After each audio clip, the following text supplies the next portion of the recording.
Calling to order the regular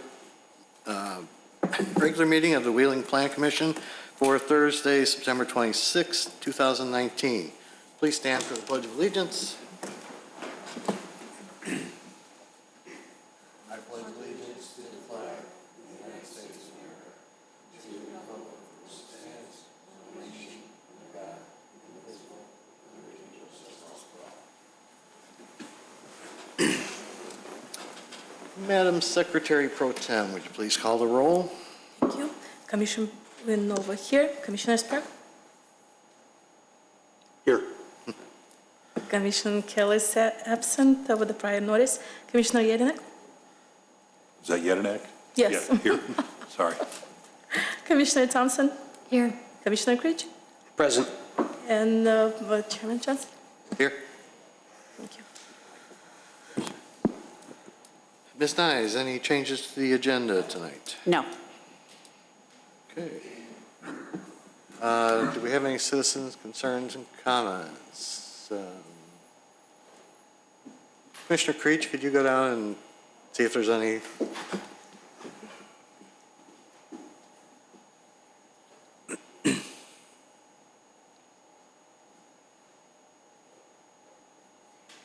Just bring them up.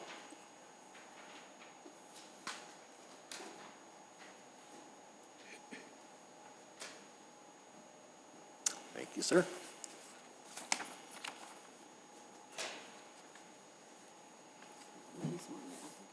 Okay. Mr. Klingel, is it? Yes. You're here for Richelieu? I'm representing Richelieu. Okay, so you'll be heard when we get to that one. All right, so we have no other citizens' concerns and comments. Consent items. Docket number SCBA 19-33, far out, 410 Mercantile Court, appearance approval of a wall sign.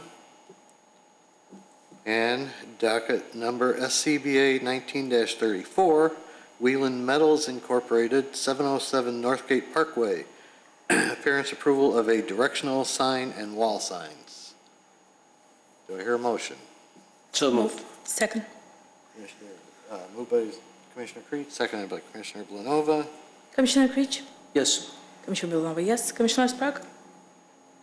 Yes. Commissioner Yedinek? Yes. Commissioner Thompson? Yes. And Mr. Chairman? Yes. Thank you.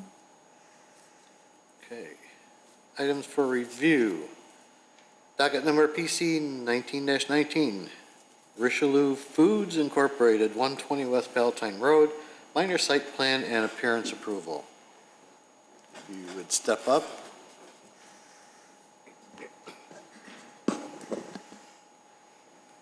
And tell us what it is you'd like to do here. So at our facility at 120 West Palatine, we are proposing to do an expansion and add a crust production facility. So we are a pizza topping manufacturer.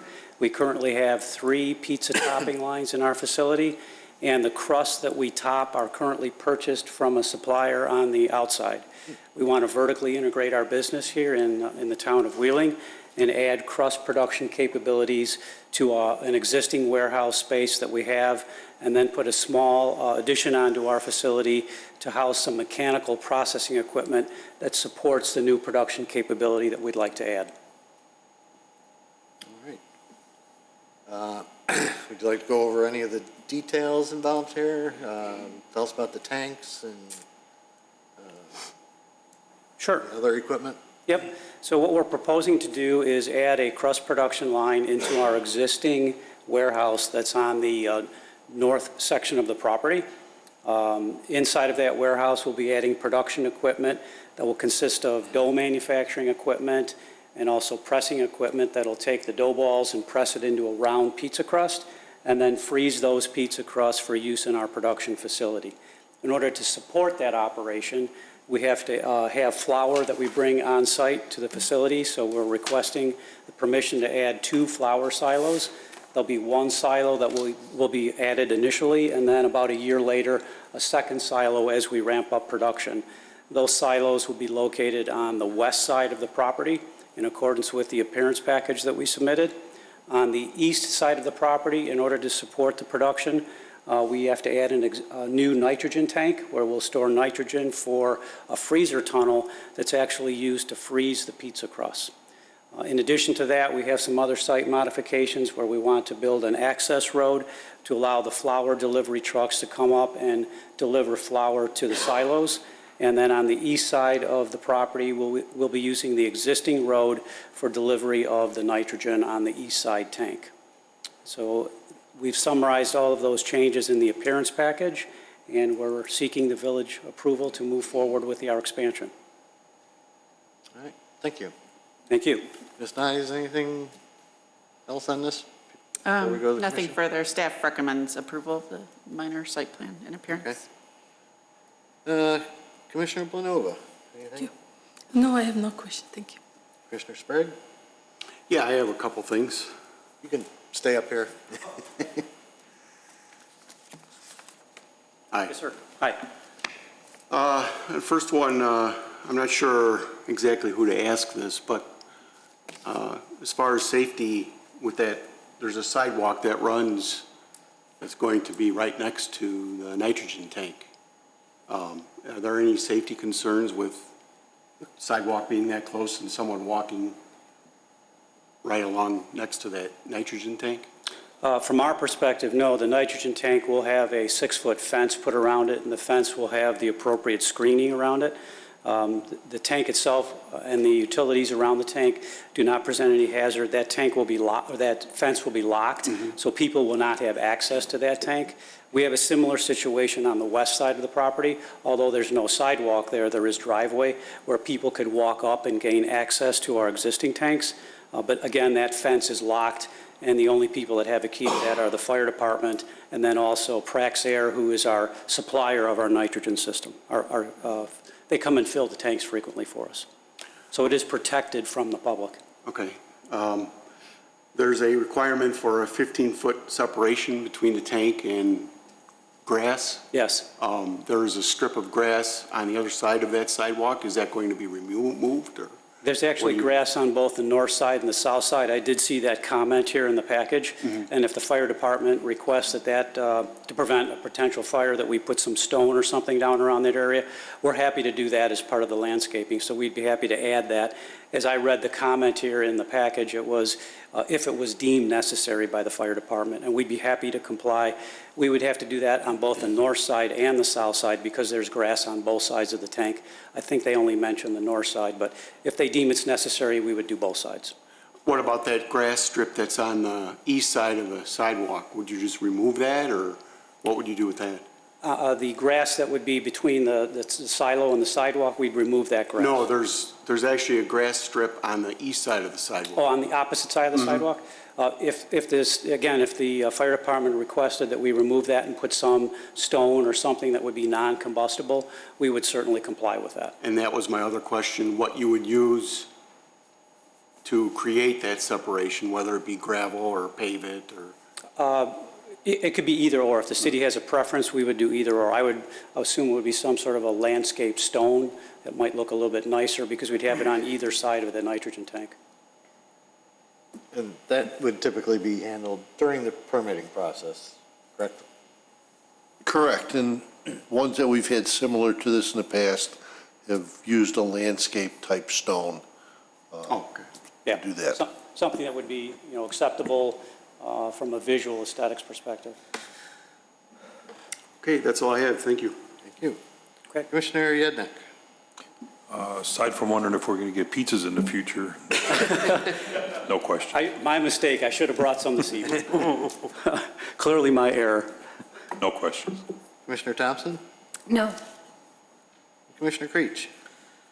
So no cooking of pizzas at Richelieu Foods at all? We don't actually bake them, only for the employees for quality control checks. Okay. I have no further question, Mr. Chairman. Thank you. Thank you. And I had nothing more than what's already been brought up. Anyone have any other questions before we move on? All right, in that case, I will ask for a motion to approve. With the condition? Is there a condition? That the staff recommended? I didn't put it down as a condition. You're referring to The separation, the fire prevention? yeah, that would be handled during permitting, so it wouldn't need to be a Oh, condition. okay, all right. That's part of the building permit submission? Yeah. Yep. And in my reply back to the comment, we're certainly happy to comply with that. The way I interpreted that, it was if needed, but if needed, if the fire department determines that that's needed, we'd be happy to comply. All right, so, Thank you. do I hear a motion? So moved. Second. Greg and Commissioner Yednick. Commissioner Sprague, Yes. Commissioner Yedek, Yes. Commissioner Palova, yes. Commissioner Thompson, Yes. Commissioner Creech, Yes. and Mr. Chairman, Yes. thank you. All right, we'll have something for you to sign. Yeah, yep.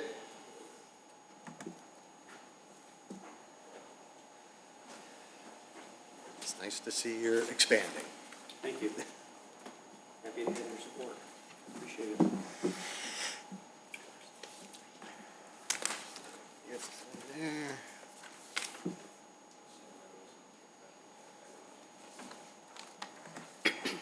That one.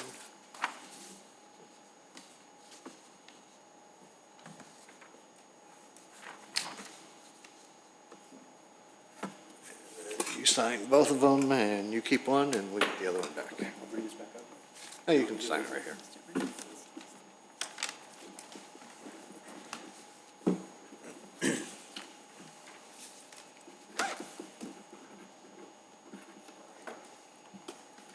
All right, you keep one. All right, Thank you. thank you.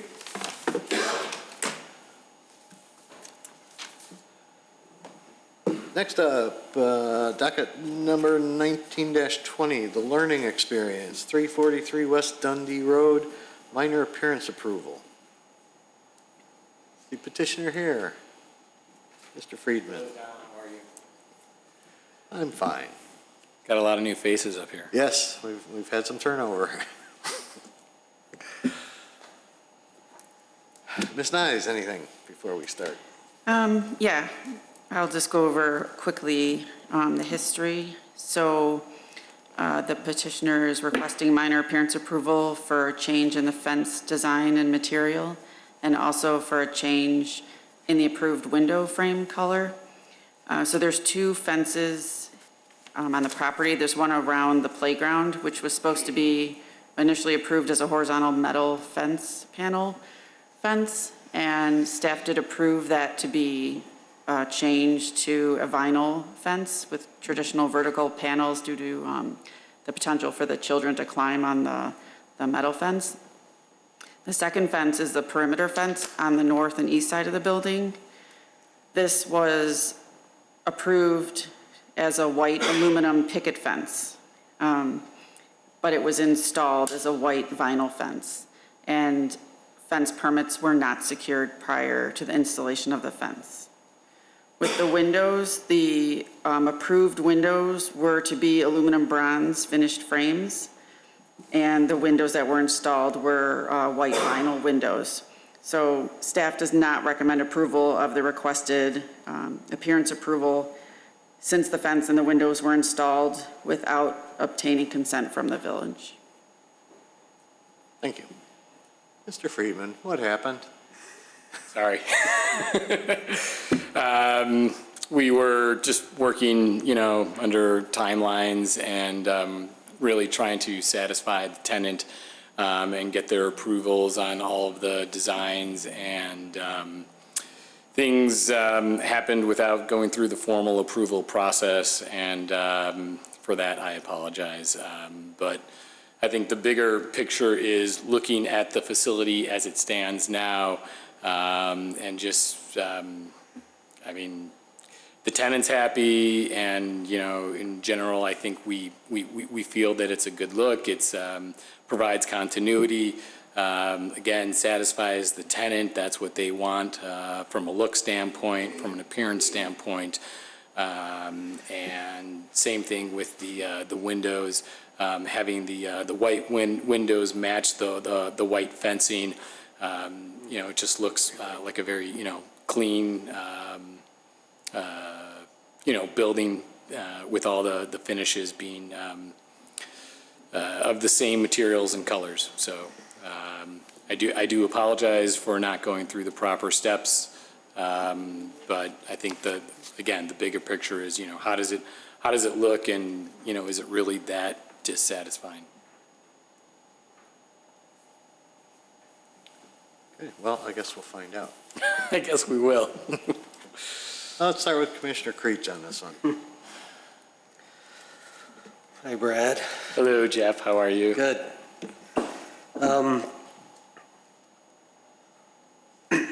When the fence around the playground was changed, we were notified that this was going to be a composite material with a cedar texture and semi-transparent. Was this fence reviewed at all, the manufacturer, by the village?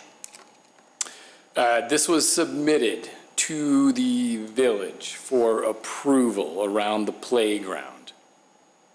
And I believe it was Andrew Jennings who approved it. The issue is that the remaining portion of the fence didn't match what was on the original drawings, and that is what I believe to be the issue at hand. Because originally, I believe we just approved a fence to go vertical instead of horizontal. So We were never notified that it was going to be a there's been a number of different designs, but when we first came up and presented you with a design, there were vertical slits, and the concern was that it was climbable. And then we were trying to go back to the original idea that the learning experience wanted. The learning experience wanted a fence that was solid, that nobody could see through. The fire department said, no, we need to have some visibility. So we found this common ground, and everybody seemed to be happy, and so that's what we proceeded with. That was around the playground area. And then what we did is we took that same concept and applied it to the remaining of the building for continuity.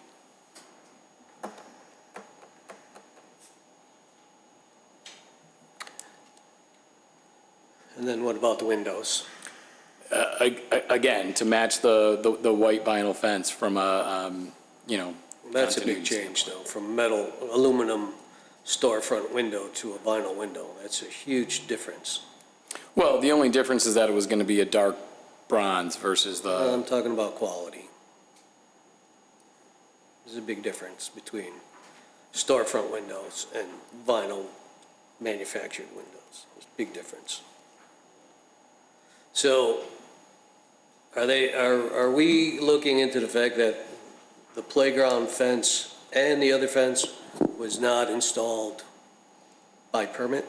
The playground fence was installed by permit, correct? There's no fence permits at all. Oh, even for the playground fence? Oh. Correct, but the issue is with the perimeter fence and not with the playground fence. It's my understanding that Andrew Jennings did approve the playground fence. And that was presented to us at some point. In August of 2018. Yeah. Yes, at the August 25th, No, in October. of 20, no, the October 25th, 2018 meeting is when we were told what was going to be in there. Yes. Sorry, But October 20. it doesn't say vinyl. When they presented that to us, they never mentioned that it was going to be, they said well, the composite material. spec that we provided was that from, Well, if the spec was approved by Andrew, then yeah. that's his. Well, I'm not trying to But- point fingers or anyone. I'm just saying we did provide the spec sheet for it. That's all. We do have bollards in place, by the way, as well. And not at the other one, though. Not at the Inland Bank and Starbucks one yet, though. We're supposed to have two there. That's another issue. Oh, you mean around the trash? Yeah, let's stay on, Yes, stay on the learning. that's another issue.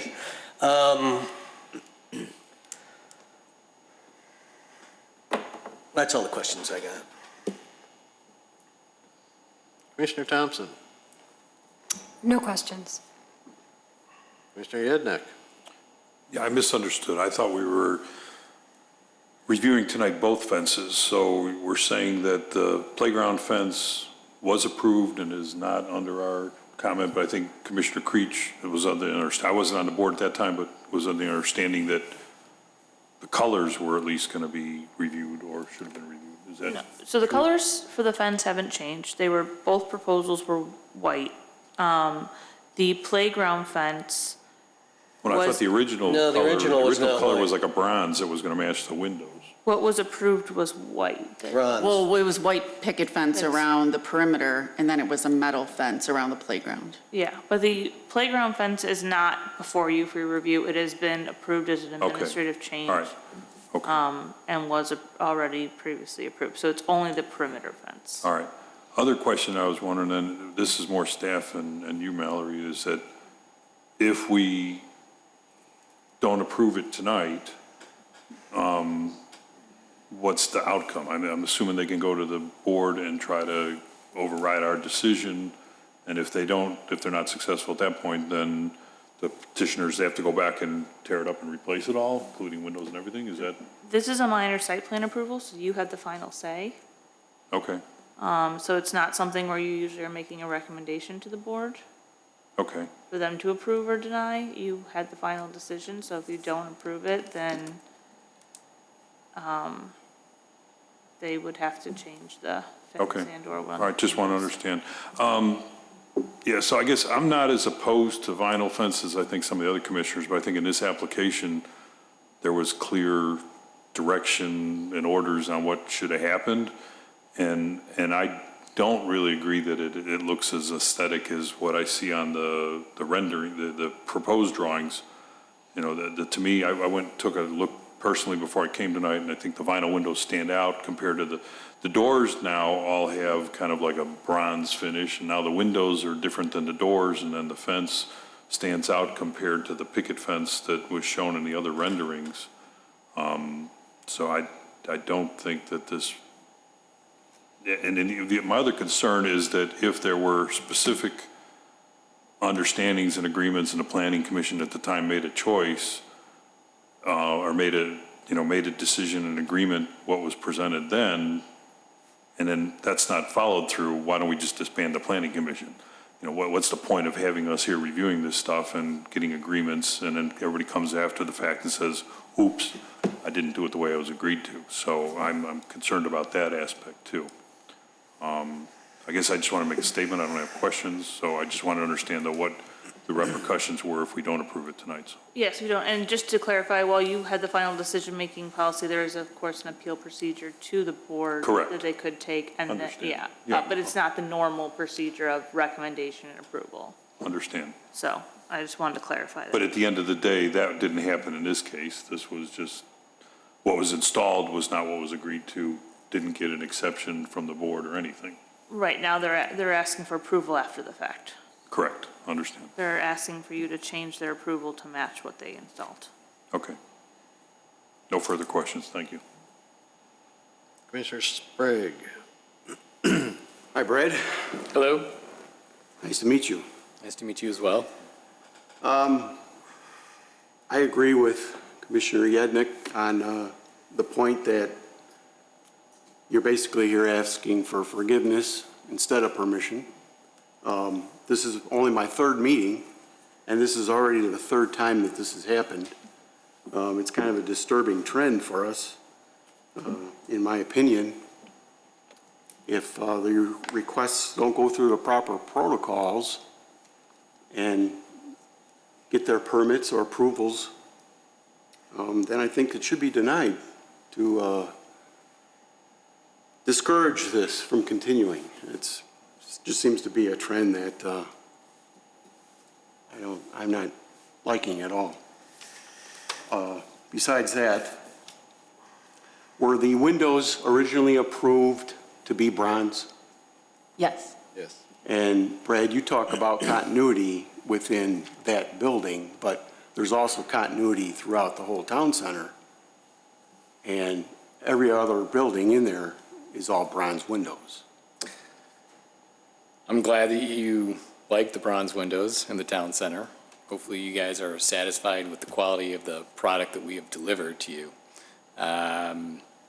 I understand that there is frustration and that you guys feel that there is a lack of respect based on what has happened here. I just want to reiterate that, we are in the business of pleasing our tenants. And a lot of times they are the ones who are dictating what it is that they want to see. And we are just trying to make accommodations for them.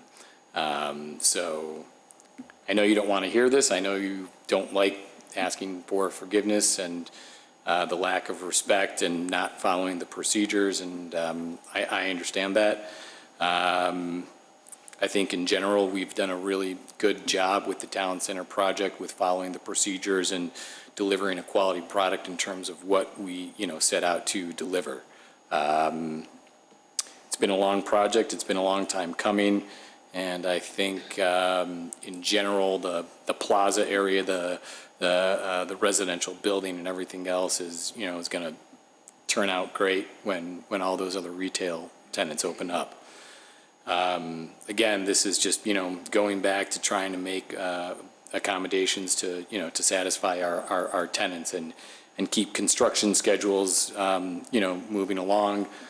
We did submit applications to the village for, fence, for a fence permit. It was just kind of sitting there, not getting approved because we, had changed the material of the fence. So I don't know what else to say. Hopefully you guys are satisfied with the quality of the product that we have delivered. But, I'm here to talk things out and see what it is that we can, work out moving forward. Well, did the plan from the colors that were agreed to, did they deviate because the tenant wants white in there, or? Well, the tenant always wanted white in there. That was their original request. And then after going through a number of different reiterations and getting comments from the fire department and the village, we kind of came to an understanding that, okay, we need a fence. It can't be opaque. It can't be climbable. And so this is the alternative. And, working with someone like the Learning Experience, they actually come in and they provide us with a scope of work and with, a laundry list of specifications for all of their products and materials that they want to use. And, for the most part, we are agreeable. We're amenable because we realize that in this market, the tenant is the one who has the upper hand. We're doing the best that we can to lease out these spaces and keep them happy. So that's what we're trying to do. We're trying to deliver, a good product that's going to work with the town center and keep everyone happy. So. And there was no, when you say that that's what the tenant wanted all the time, maybe I'm misunderstanding, but is there a general layout of how the village wanted the town center to look? Yeah, there was, if you look through these perspectives. Yeah, I saw and there is those are the materials that were approved and for all the buildings. Correct. And so when this tenant agreed to come into here, were they aware that these were the materials and yes, colors that needed to be used? yes, Yes, and the package we approved back in July of 2018 had the bronze windows and the white picket fence. Yeah. Okay, that's all I have. And then Thank the only you. thing that changed since then was the playground fence for other reasons. Right. Thank you. Commissioner Blanova. Thank you. If they would, that's a question to probably to commissioners, if they would come with the, I understand the windows that they had to match other buildings, but if we're talking about fence, if they would come originally with that project, with those type of fence, would we have a problem? Is it the code that dictates different material, or we the one who said that we wanted different material? It's my understanding it was the whole package, the design package for Wheeling Town Center. So if they would come up with a different Sorry, I fence, just we want would have to, a sorry, I don't mean to interrupt. It was specifically for the learning experience building E, retail pad E.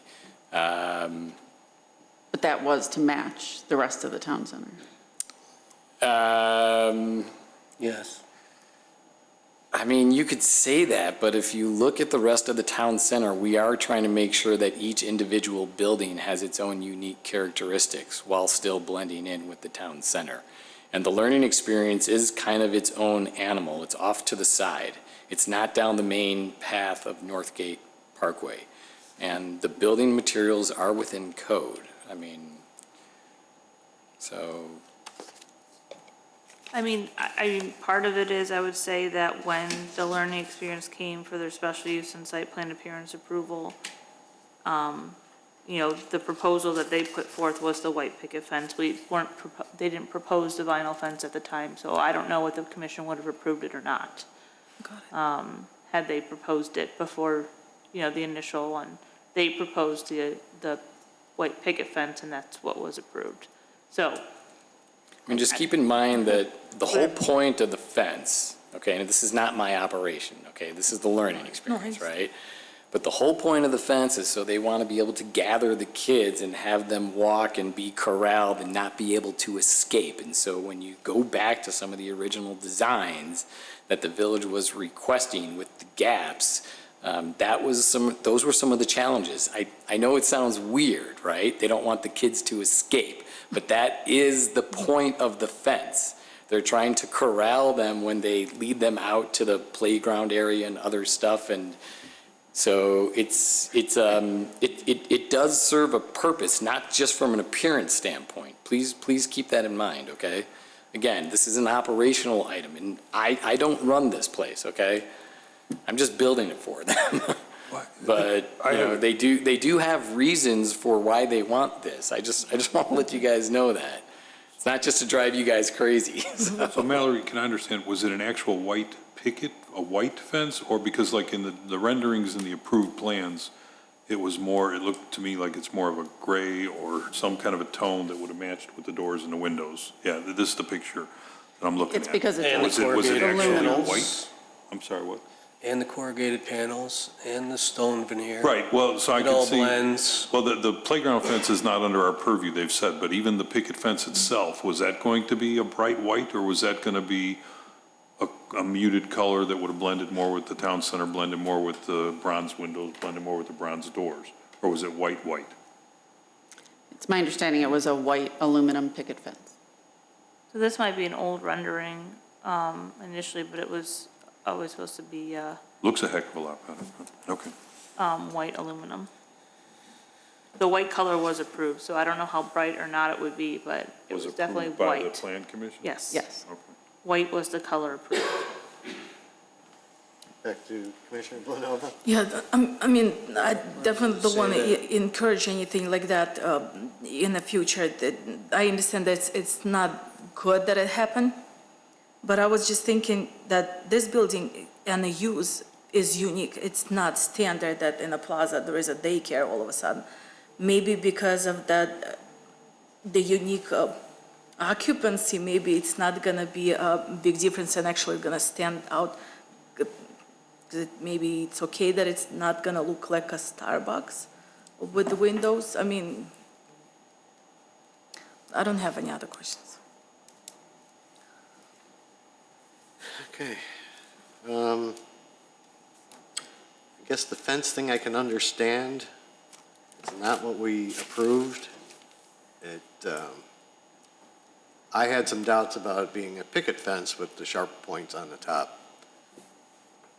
But that was what we approved. The windows, though, I don't like the look of that. And it does not go with the scheme of the entire project. I don't know if we But have a way of separating. I really them think you anyway. should be looking at this building separately. Because if you look at the whole master plan, I mean, Northgate Parkway is the entrance to the town center, which leads into the plaza area, which has all the continuity. And then off on the side, we have retail building E, which is now a, child daycare facility. It is kind of its own animal. It is kind of unique. So, I did look at it this afternoon, and I think the windows now stand out compared to the doors, compared to the awning trim. That's what I was going to ask, if we can separate out the approval on the fence and the windows, because I don't think the windows blend. I understand that they match the fence, but to me, they stand out like a sore thumb on the building because they don't match the awning trim, they don't match the doors. Whereas now you have inconsistency on the building itself. And even the louvered panels above the awnings everything on there is a darker metal trim, and now you got standout white vinyl windows. okay. To answer your, Chairman, do you want me to answer the question about Go the ahead. separating out? Yes. Yeah, so you guys make the motion on what you approve of the minor site plan approval. There's two considerations. If you're only interested in approving one, the motion would be limited to that one item. The other thing would be a condition that it would not be included. It wouldn't be two separate votes. It would just be it would be a very specific motion. Okay. So a condition would be to not allow. The motion would be to approve the minor site plan appearance with respect to only XYZ, and then we'd add a condition to make it clear that the other request was not approved. Okay. Just to double it, if that's what the commission wants to do. Right. Marcy, can you call up that one picture that shows that gap in the fence?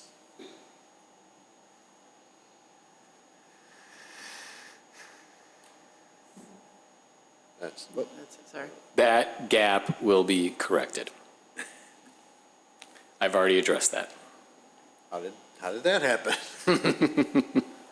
I think that was something that twice, cut happened. once. That was something that happened in the field, and I noticed it, and I brought it to their attention, and everyone is in agreement that that needs to be sealed up. So I have no problem agreeing to sealing off that gap there. It's not quite big enough for you and I to squeeze No, through, but but I'm these sure are a little little kid people. can sneak through. And so there's, actually, that was one of the items that came up during the sheetrock inspection when the representatives from the Learning Experience came out. So they saw the fence, they saw the windows, they saw everything that was going on inside and outside of the building, and they were really happy with the progress, so. But they were probably happy when we approved the bronze in the first place, because the sheet I'm looking at here, it says approved plans for learning experience, and down at the bottom it says tenant design review. And it clearly shows dark bronze. Yeah, if you don't see the bottom part where it says tenant design review. Mr. Antor, question on exits around that fence. Can you explain where they are? I mean, if kids are coming out the north side in an emergency, where do they go? Well, the building is a daycare center. The fenced-in area is primarily a play area where they're trying to limit or restrict where the children go. Right. But as a daycare, it's required to have two means of egress for the individual classrooms. The second going to the exterior of the building, which goes into the play yard. as the code looks at it, there's no definitive direction on, once you get out of the building, other than the need to get to what's called the public way, on travel distance and things of similar that are inside. When you're inside the building, it's very clear. And if I recall correctly, they currently have one exit on the southeast corner of the building, which would be the front corner by the Park District facility. And that would be the, like, part of the walkway. Correct, correct. Which is what was originally approved. They also have the ability, when you go into the sections on getting to the public way, there's a section that does allow you that if you can get 50 feet away from the building, it's considered to be a safe haven. So again, like I said, it's not real clear on whether you need any exits at all, to some extent, if you can get 50 feet away from the building. So obviously, most of the time, the occupants are going to exit through the interior corridors to the primary exits within the building, and these are secondary exits. Is there an exit from the playground area as well? On the No, it west goes, side? it goes to the back of the building and then loops all the way around the building.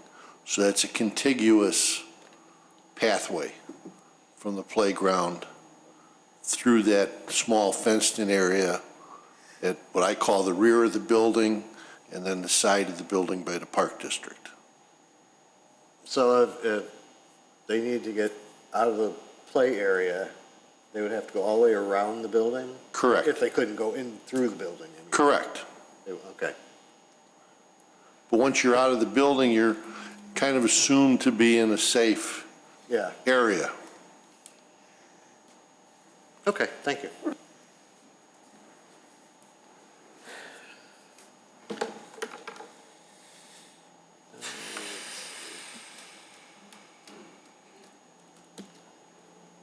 All right, I guess I'm going to do a poll to see where we stand on the fence and then on the windows. So, Commissioner Creech,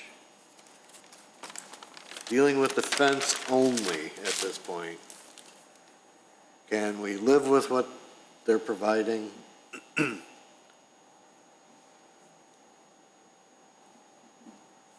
I don't like any of the fences. I'm disappointed that they were changed without our consultation. I don't think that what was put up was what we were told it was going to be. And same with the windows.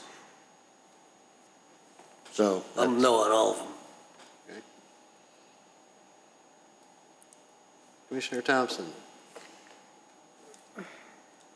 I'd have to say I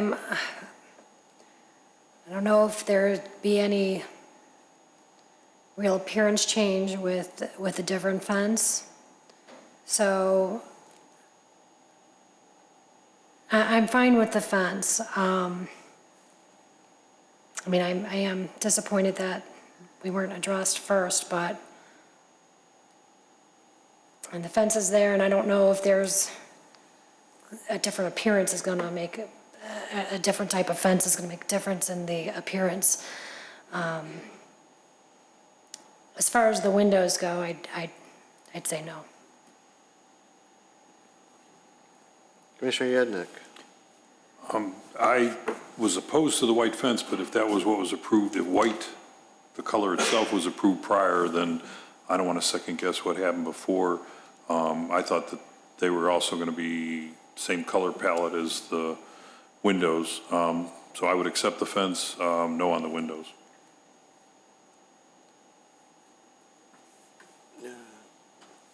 Commissioner Sprague. Yeah, I think our hands are a little tight on the fence as far as if part of it was approved. We don't want two different fences. We want that to at least look the same, I would think. So I'm fine with the fence. I'm a no on the windows. Commissioner Blanova. That's a tough one. I will say yes to both. Yes to the fence, yes to the window.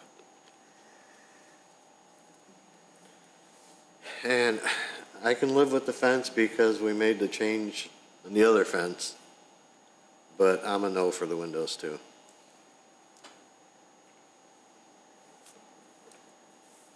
So we have 5 okays on the fence, but only 1 okay on the windows. So do you want me to state the motion so that it only approves the fence? Yeah. And then you want the windows to go back to dark bronze? Yes. Yeah. Okay.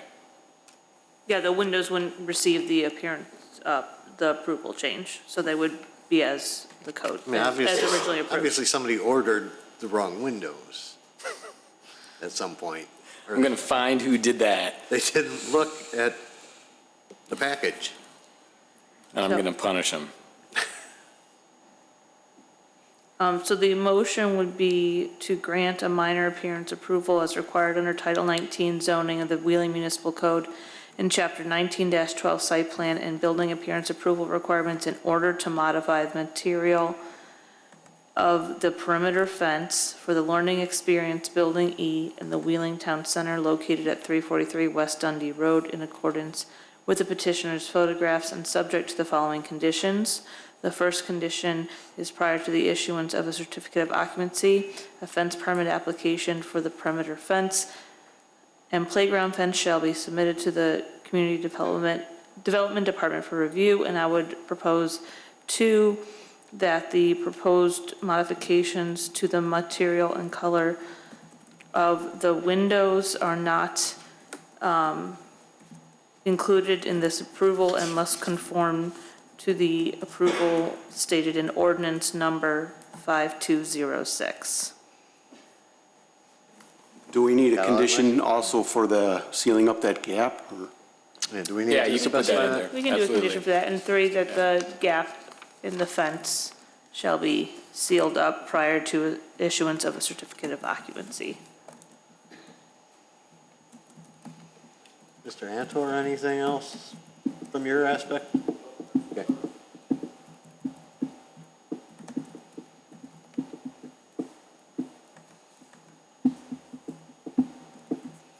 Can you read me that ordinance number again? 5026. Oh, 5206.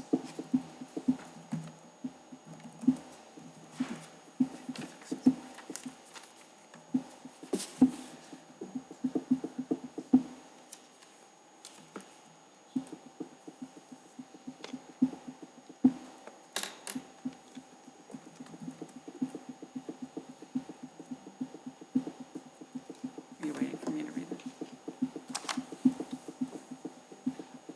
Waiting for you to get it crafted. All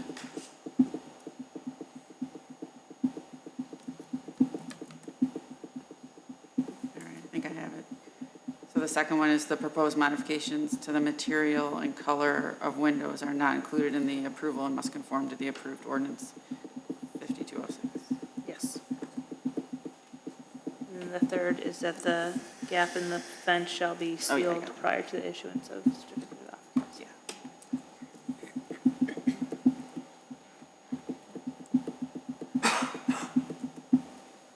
Anyone have anything else on this before we call for a motion? Okay.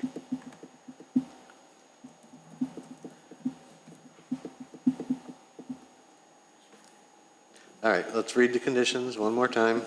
So the first one is prior to the issuance of a certificate of occupancy, a fence permit application for the perimeter fence and playground fence shall be submitted to the Community Development Department for review. The second condition is the proposed modifications to the material and color of windows are not included in the approval and must conform to the approved ordinance 5206. The third is gap in the fence shall be sealed prior to occupancy permit approval. With those conditions, do I hear a motion? So moved. That should be a motion to approve with respect to the approval of the modification to the perimeter fence only. Just so that the motion is clear. Okay. Commissioner Yednick, So moved. second. Second. Commissioner Creech? Commissioner Yannick? This is just for the fence? That's the only thing. Just for the that's fence. Yes, only the fence. Okay, and then the windows are going to be the aluminum bronze? Correct, that's what the, yes. Okay, thank you. Commissioner Yannick? Yes. Commissioner Creech? No. Commissioner Blanova, yes. Commissioner Sprague? Yes. Commissioner Thompson? Yes. And Mr. Chairman? Yes.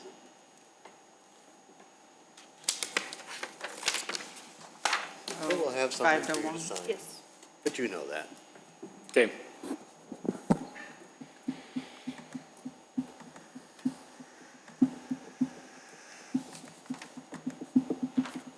How's the occupancy going in the tower? We just broke 50%, so we've got over 150 units now leased. So that was a pretty big milestone for us. Very good. And AT&T and Inland Bank will open up within the next couple of weeks. And then we'll get the other restaurants and the movie theater in November. All at once? All on the same day, just for you, Jeff. Liar. So we don't have to go I to would so many say ribbon cuttings. mid to late November is when you'll start to experience Mia's, the meat and potato eatery, and then the movie theater. So the movie theater did pick up its pace pretty much then, huh? They did. They're moving along pretty quickly. I mean, it's a sizable space. Yes. So if you walk in there, I think on any given day, I think you'd be very impressed with the number of subcontractors that are on site, the amount of work that goes into it. So, Ron, how are we doing on that water pressure test over at CMX? We passed? Good. I know that was a big holdup with the getting the approval of the sprinkler design and getting the hangars set. So that's good news. Thank you. Very good.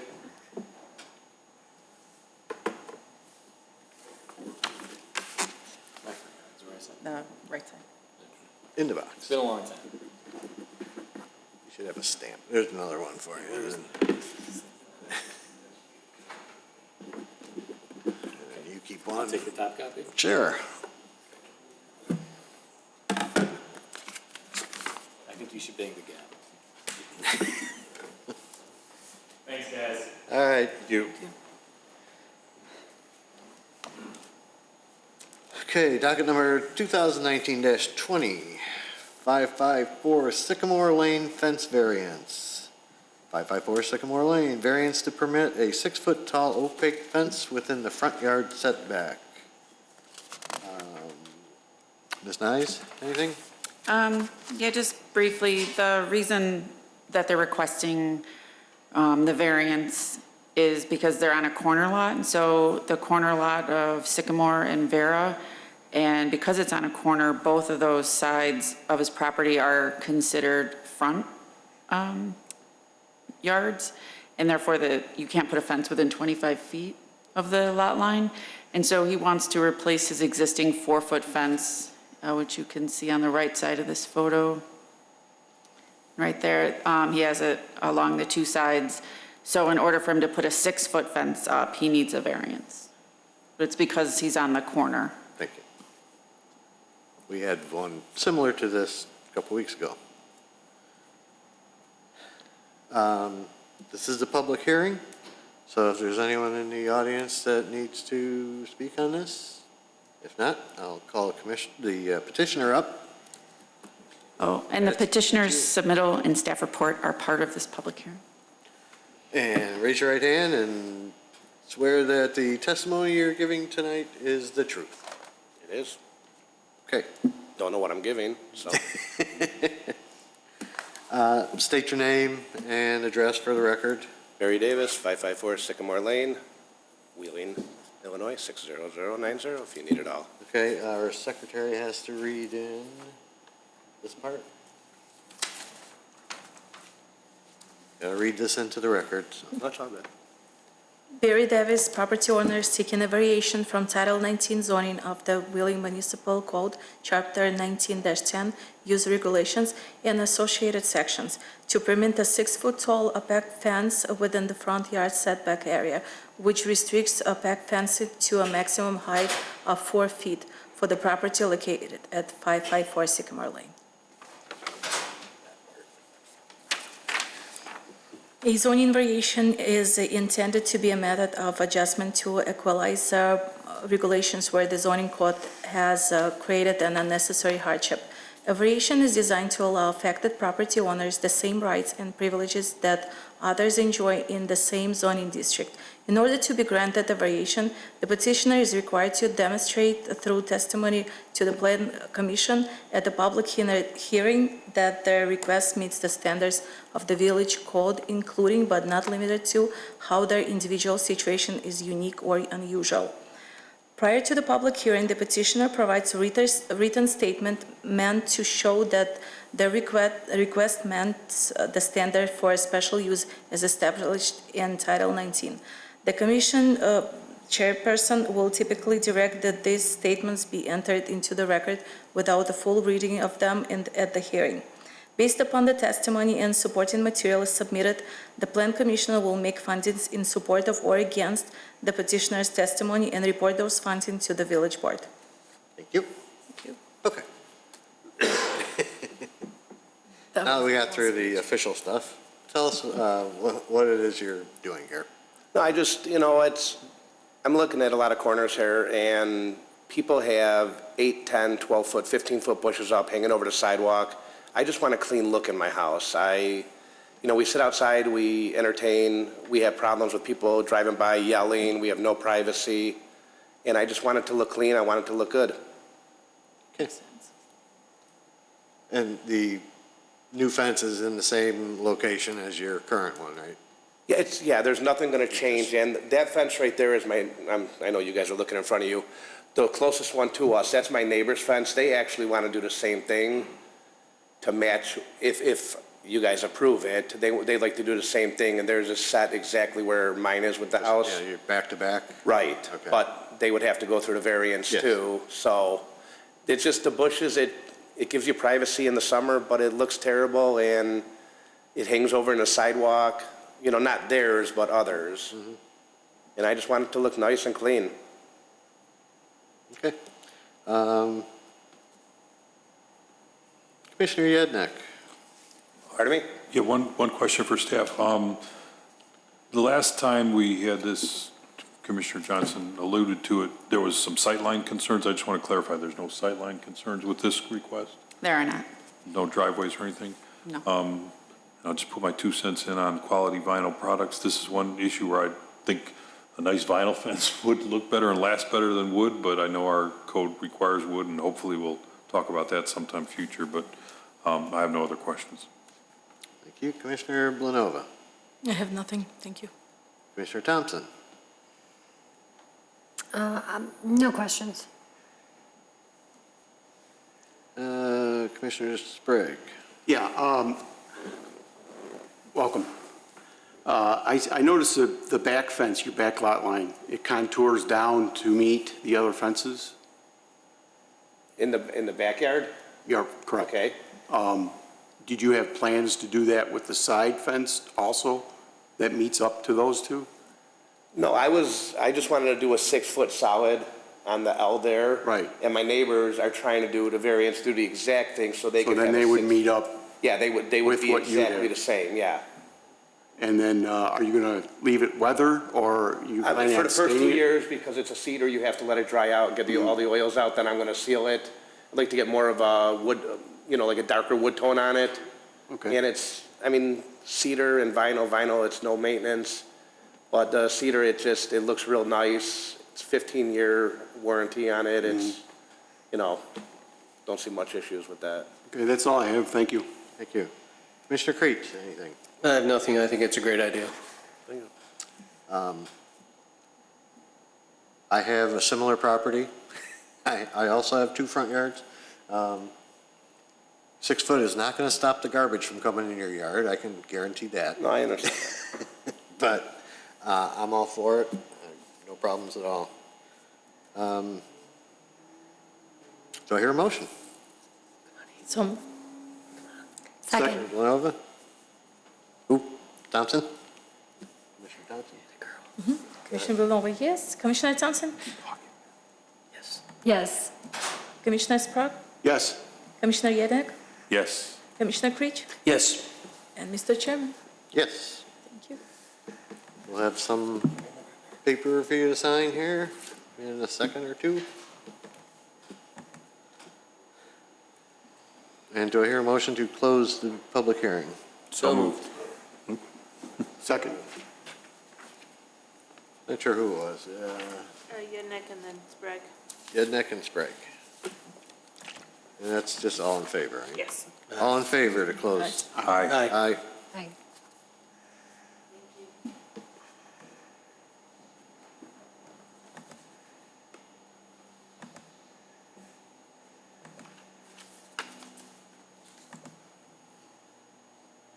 Yeah, we live on a busy corner.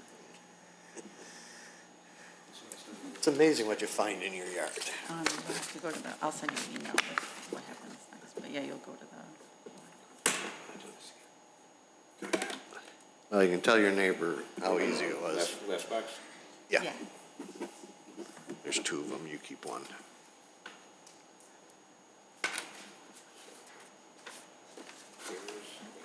Guess I don't need to sign that. Thank you. All right, thank you.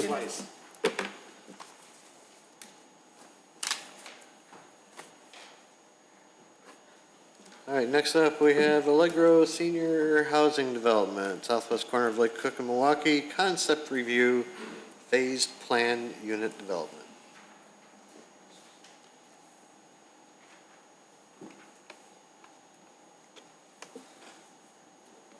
Ms. Nye, is there anything before we start? No, I think we'll let them go ahead with the presentation. All right. As you come up to speak, please remember to give us your name and business address. Good evening, Josh Bauer from Opus Development Company. We're located in Rosemont at 9700 Higgins, 60618. 60618. Thanks for having us. It's 18 there, I think, yeah, 6061. So 60018. Yeah, there you go. So yeah, thank you so much for having us. We are here as part of the preliminary concept review process for a multi-phased plan unit development at the southwest corner of Milwaukee Avenue and Lake Cook Road. So again, Josh Bauer from Opus Development Company. With me is Adam Novoy, our architect, also from Opus, and Sproul Love from Allegro. So the plan is just to quickly maybe introduce the project, how we got here, and then turn it over to Sproul to give a little bit of an update or some information on Allegro, and then Adam will speak a little bit about our site plan efforts to date.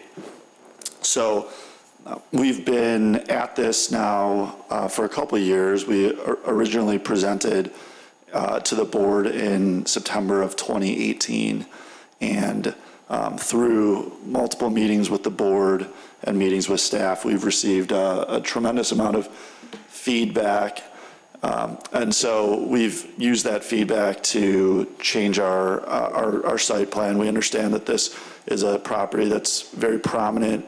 It's a great piece of real estate, and we've been trying to accommodate the master cohesive development, and not just our development. So we've worked very hard at that. So here, just talk a little bit about Opus. We're a national developer focused on multifamily, student housing, senior housing, office, and industrial. So definitely a capable developer. We partner with Allegro on our senior housing efforts. Senior housing is very much about an operational business, and so Allegro does top of market, the Ritz-Carlton of senior housing. They're a great operator, so it's a great partnership. Sproul will speak a little bit to that when he gets up here, but that's the plan, is to do a senior housing project, 160 units at the northwest corner of the site, which we'll get into when Adam speaks. So thanks for having us. And Sproul, if you want to speak a little bit just about Allegro, and then we'll turn it over to Adam. Good evening. Thanks for the opportunity to present. As Josh said, we're a developer and an operator. So on this project, we're co-developer with Opus, but we would manage the project and operate it. And so we have a long-term view. We'd like to keep managing it in perpetuity.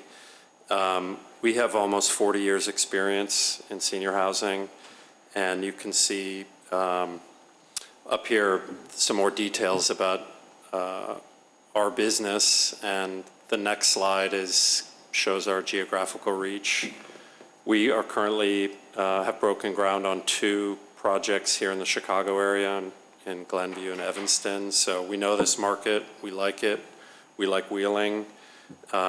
We've put a lot of effort into screening sites, and this is one we like, and we also feel that we have an operating model that we can be successful with. We come into markets and we like to build the nicest senior property in the primary market. So you can see we have 27 communities operating and under construction. And I'm happy to answer any specific questions you have, but we think this is a great site, and we're looking forward to operating here. Thank you.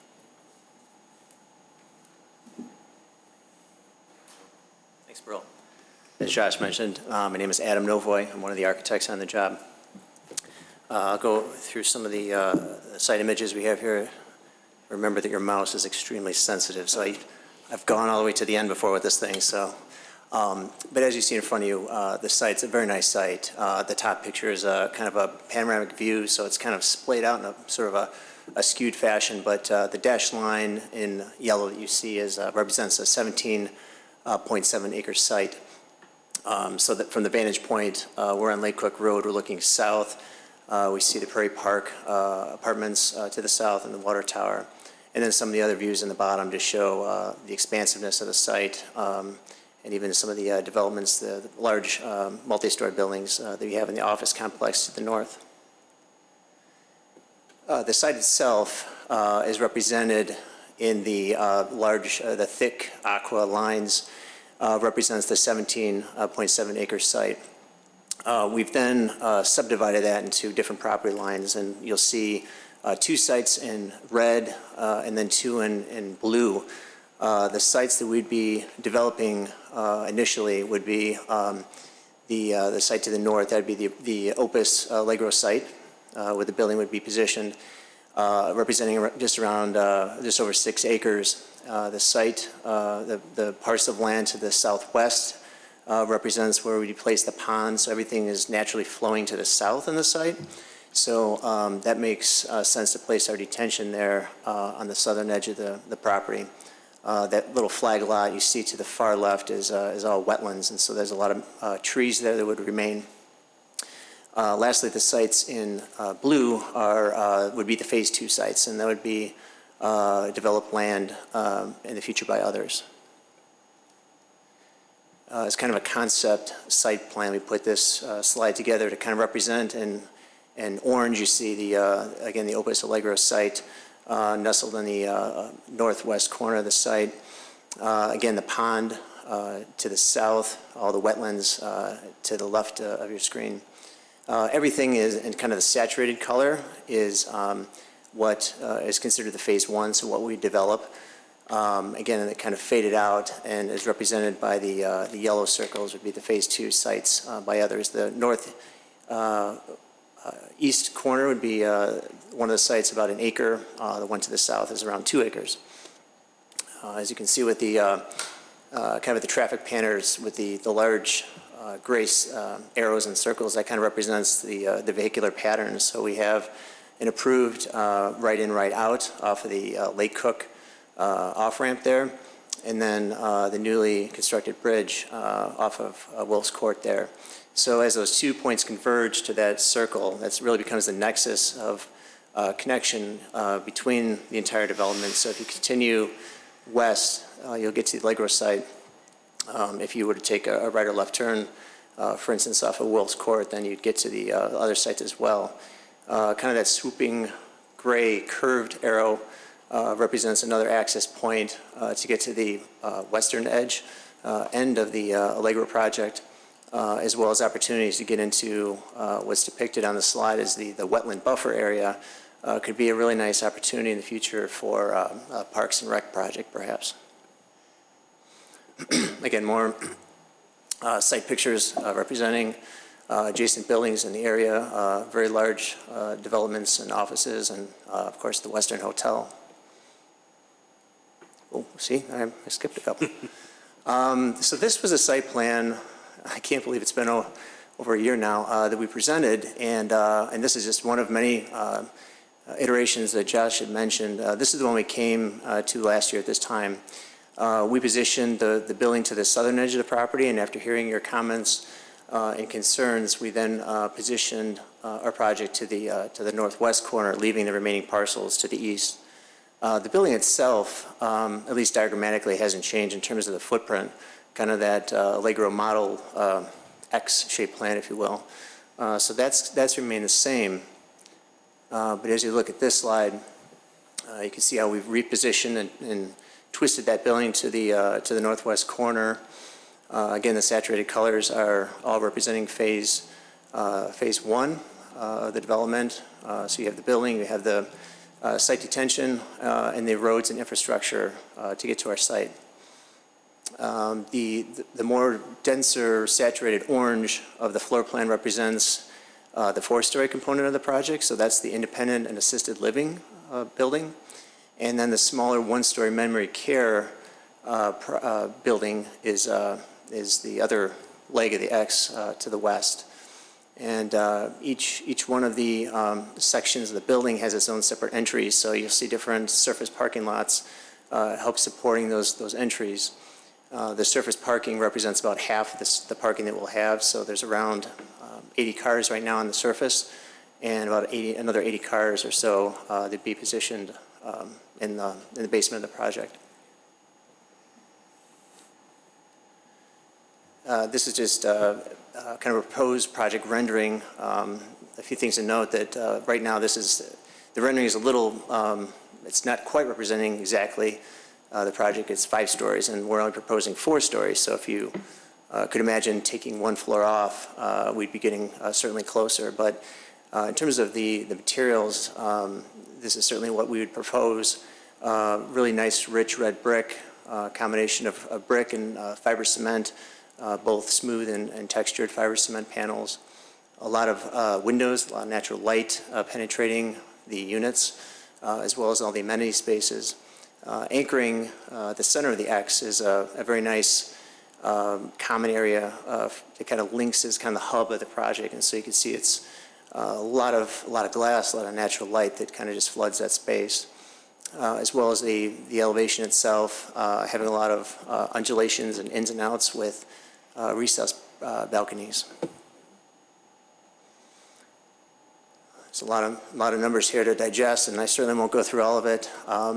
But just to highlight a few things in red, and those would be our variances, our asks on the project. Because it's a senior project, the density is different than what you'd see in maybe a market rate apartment, for instance. So the FAR for the ordinance is at 20 units per acre, and we're asking for 27 units. Again, the units themselves tend to get a little smaller. However, the amenities in the project are quite vast, actually. So that's kind of how those numbers and square footages kind of get altered in such a fashion.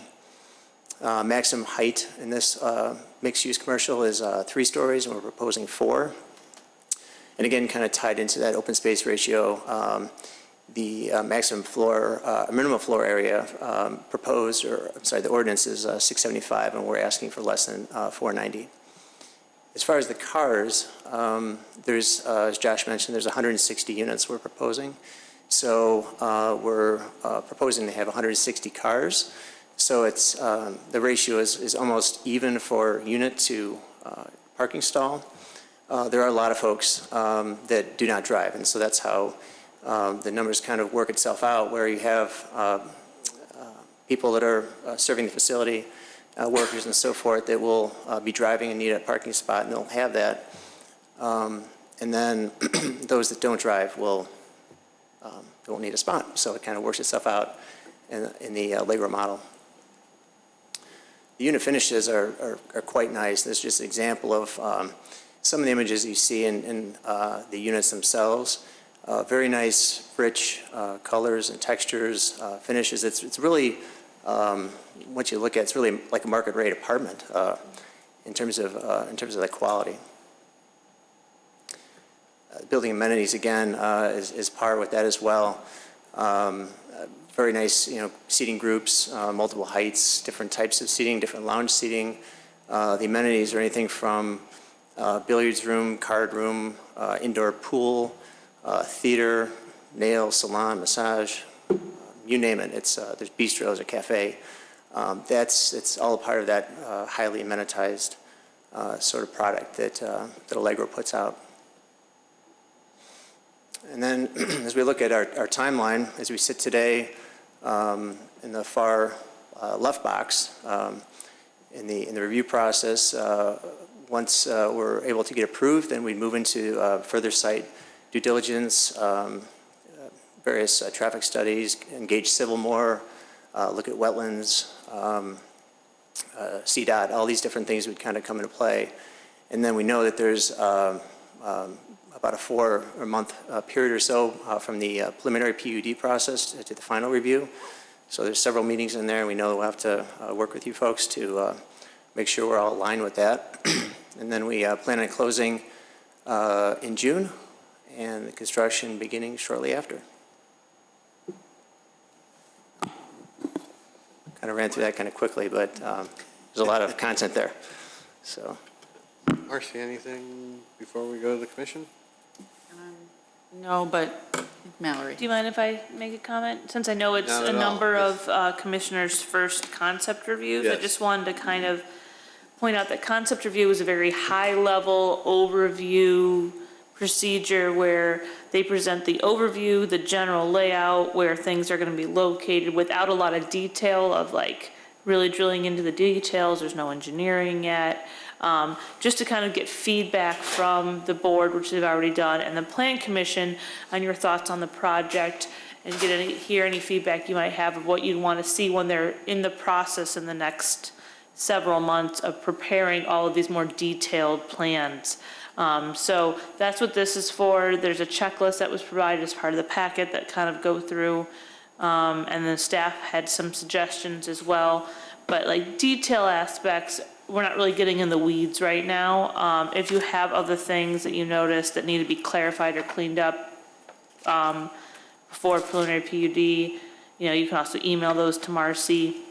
She can get them to the developer as well. But this is really kind of a more broad discussion. And so. we don't take an actual vote. No, on it. there's no vote. There's no binding vote. It's just more a general, your feelings towards the project, what you can give them feedback on, what you like, what you don't like, what you'd like to see for the project coming forward, just to kind of direct them and guide them. Thank you. So before you might probably get into questions or comments. Oh, yes. Our goal out of this, after going to the board and getting the last vote with the board was a 4-3 vote in favor.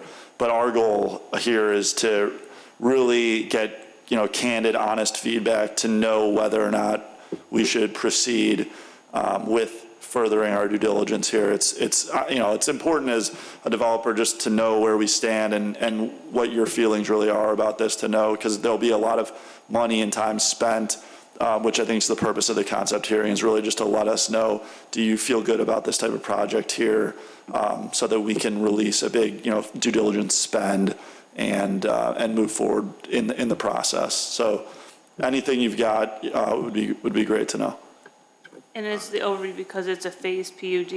They have presented the one phase that is a known phase, and then it's also part of it is the two unknowns as well. Which I know has been an issue with the board. Yeah. So that's the whole PUD. Obviously, they want to know what you think about their project as well, but also the whole project as a whole with the multi-phases. Well, Commissioner Creech, let's start at that end. Thank you, Mr. Chairman. I'm sorry, but I didn't quite catch all of what you said, Mallory, as far as the phases were concerned. So phase one, it's a multi-phase PUD. So the PUD is for the whole site, the 16 acres.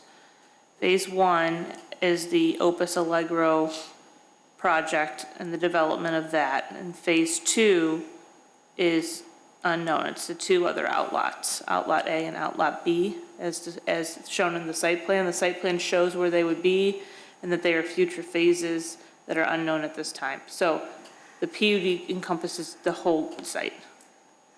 Okay, so Opus, are you buying the whole 17 acres? No, they're only doing their site. So you're only buying part of this? Yeah, so Opus... How can we do a PUD for the whole site when they're only buying a portion of it? Well, because they're not the only applicant. The property owner is also one of the applicants. And so they're presenting what they know to, because that's what would get approved first as part of it, as far as the engineering and actual first building for the phase.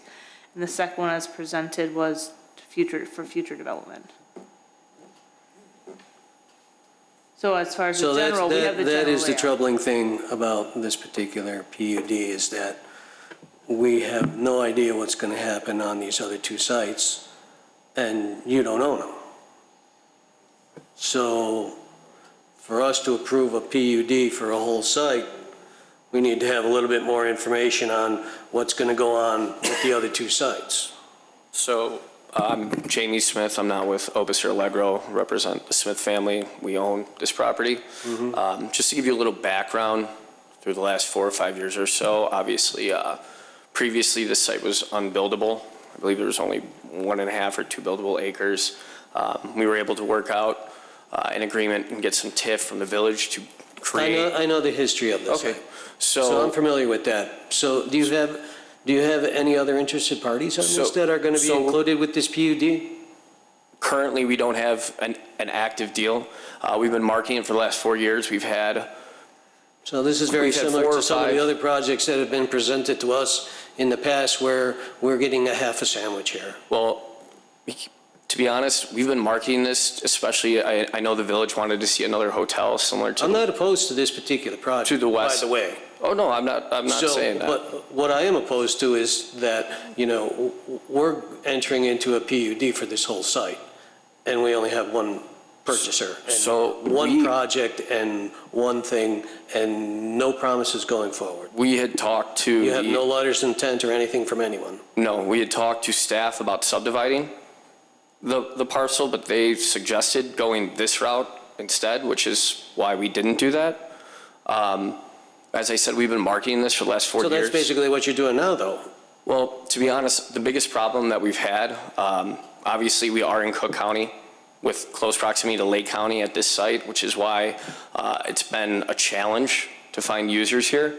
And we truly feel that getting this anchor in and the infrastructure and that de-acceleration lane, which has been a hindrance for getting users on the site, is really going to enhance our capabilities of getting new users for the other 2 remaining pads. We are currently talking to another hotel user. We've already had 4 or 5 that have come through the village and dealt with staff.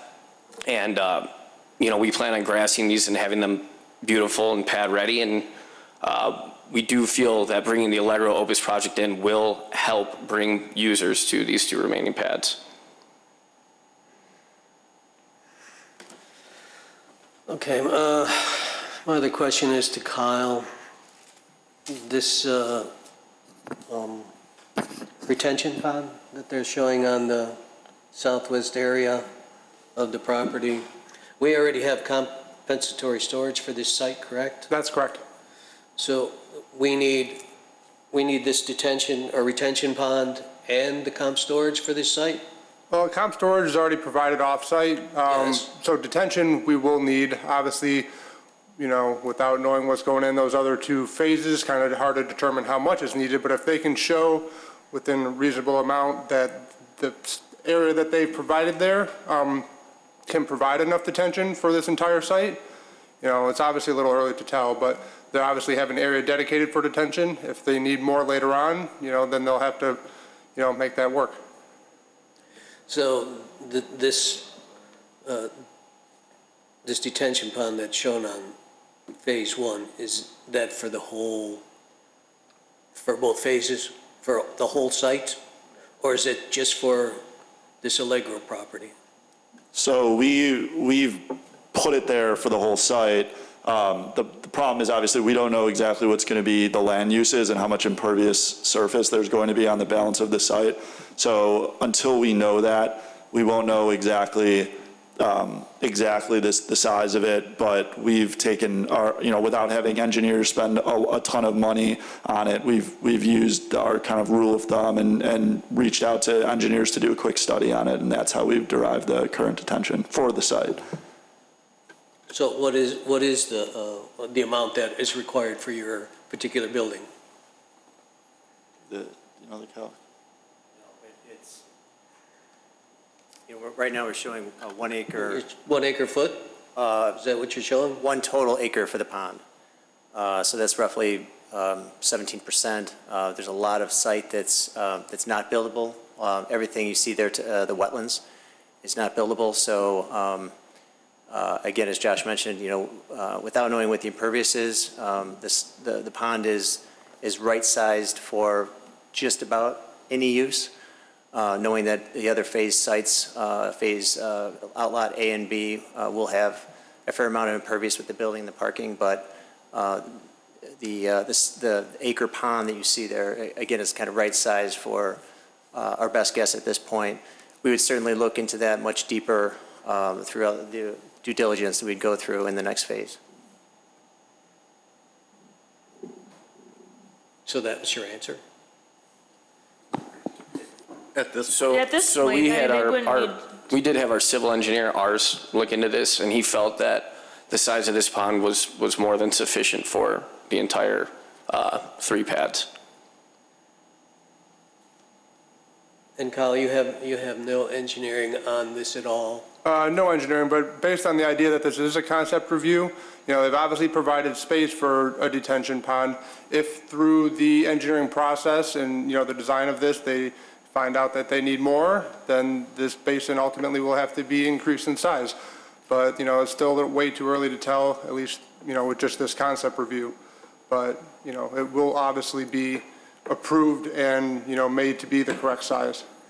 Well, the reason why I'm asking these questions about the pond is that we're giving up quite a big chunk of what property is left on this site that's unusable. We, the village, have a huge investment in this property in order for this to be buildable in the first place. And now we're losing the whole acre for retention. If we're going to have retention on this side, I feel that it should be underground so that we're going to be able to use as much of this site as possible. So it would be in parking areas and in green areas wherever possible on all the sites, rather than lose this acre of possible, another little strip of maybe, I don't know, another 4-story building with an office. I don't know, but I'd like to see something there rather than wetlands. We have plenty of wetlands to the west of it. So the wetlands, I don't believe we can, I mean, the wetlands are the wetlands, can't move those. The comp storage was crucial, obviously, big investment took a lot of the land that was in the floodplain and provided, compensatory storage for that. So now, instead of having 1 or 2 acres buildable, we're up to about 11. So. But you have a lot of green space that you could put some underground storage.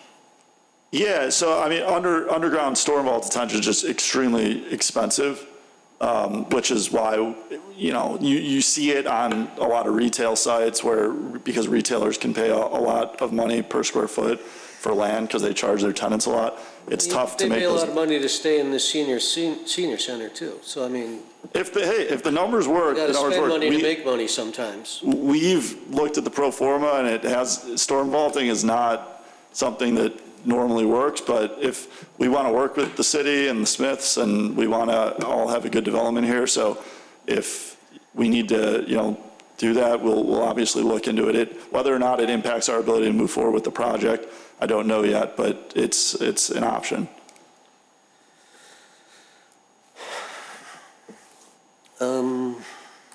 Let me look at my notes real quick here. Some of my questions have already been answered earlier internally, so I guess the other issue I had was the square footage of some of the units. I can understand in the memory care unit where, the smaller units would be fine, but in the other, in assisted living and independent living, under that 625 square foot range that we have per code. Yeah, totally. Is something that I would like you guys to try and work into your plans, at least get it closer than, 490.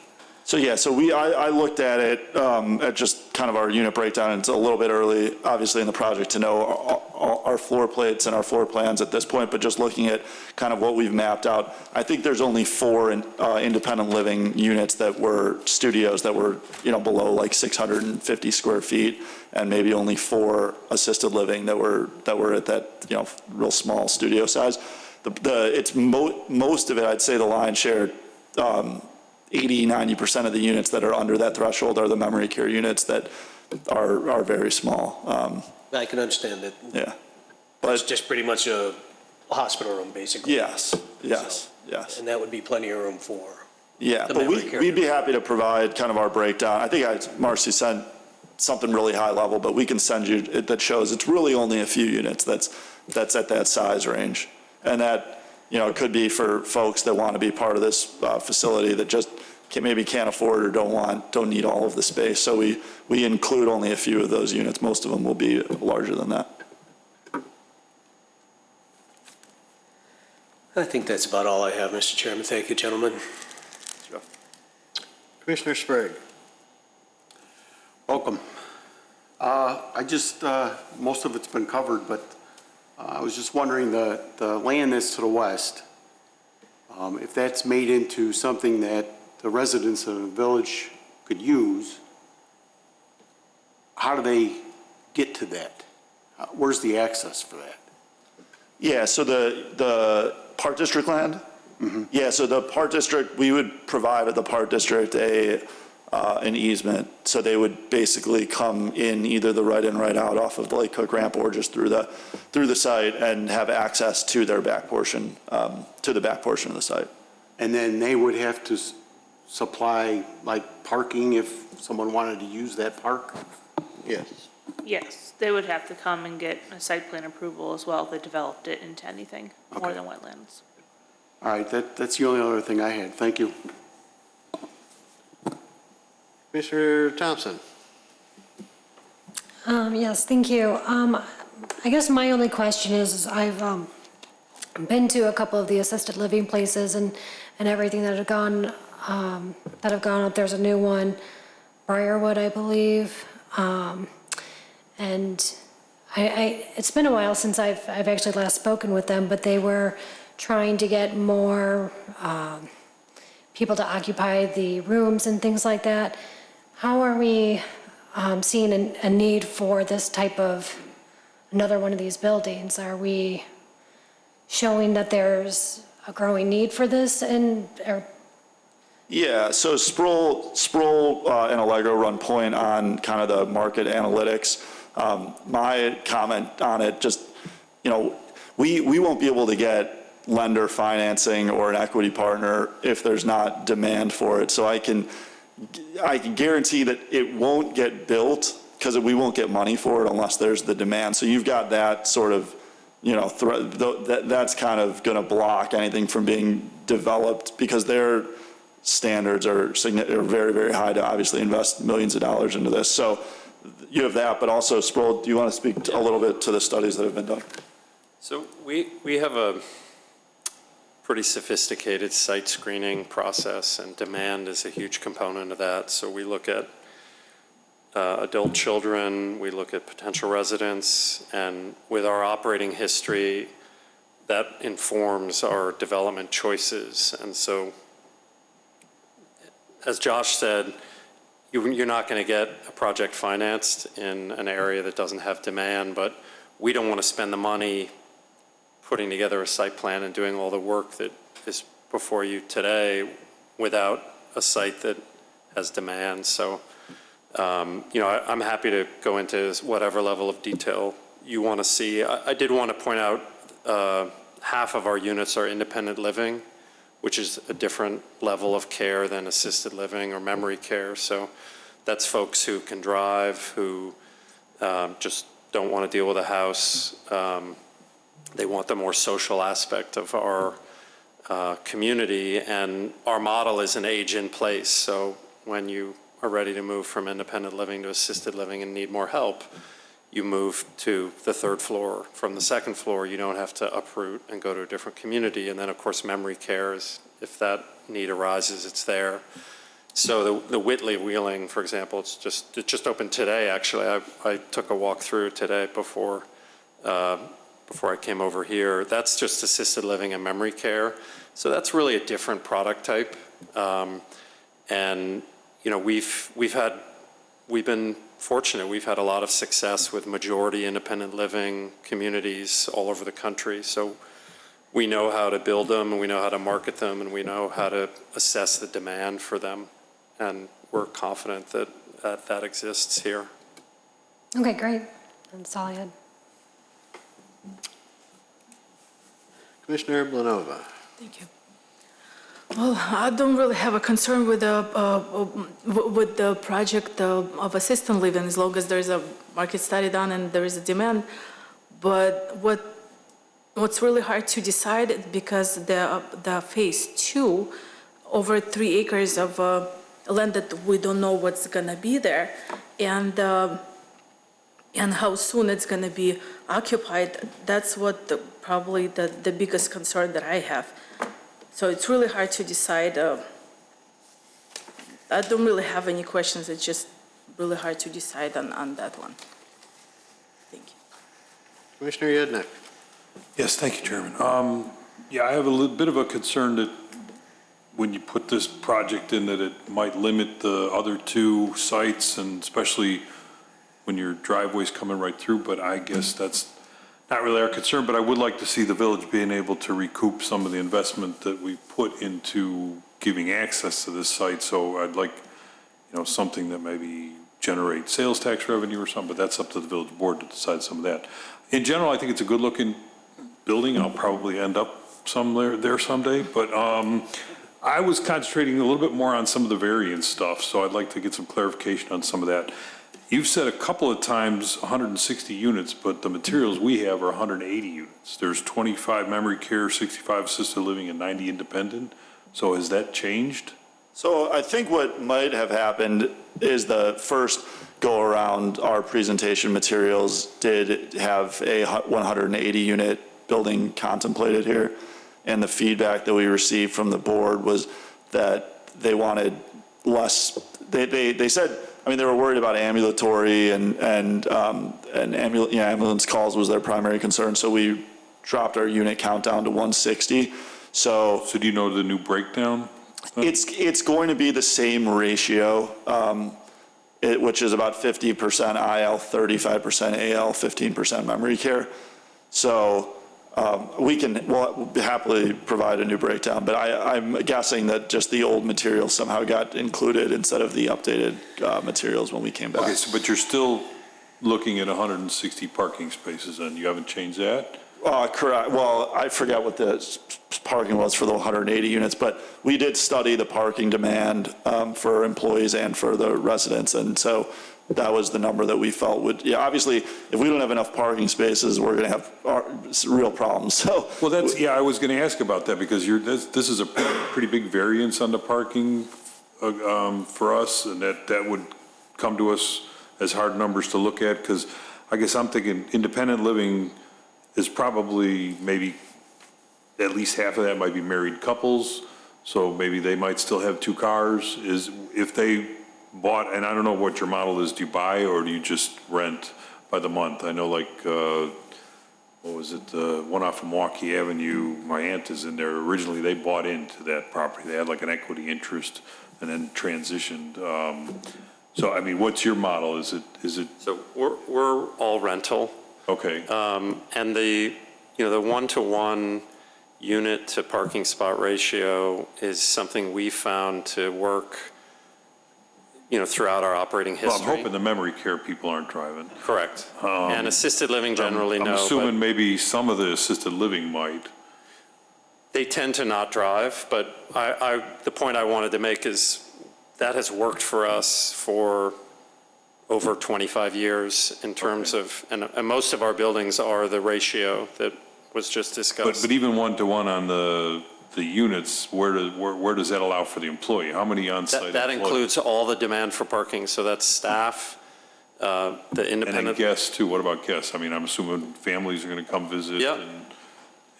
That's what works for us. Okay, so you're not finding that in the independent living that husband and wife would move in and still have 2 cars, or do they generally give up 1 car? I mean, if I rented in an independent, would I get 1 assigned space, and maybe my second car would have to go into an unassigned space? Or so we typically don't see folks have 2 cars. Okay. And the folks that do have cars don't use them a lot. The spaces are not assigned.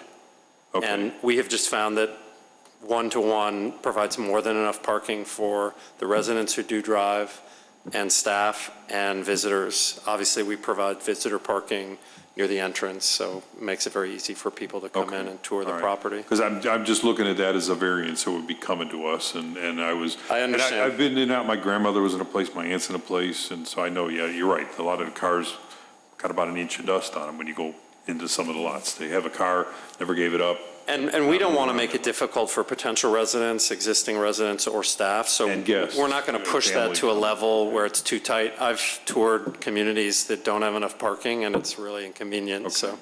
The 4 stories, I don't have an objection to that as a variance, because I think that fits in the character of that corner, that neighborhood, that area. Like you said, there's a lot of high-rise already over there. I did have a concern about the square footage, so you were saying that's primarily going to be the assisted living and memory care.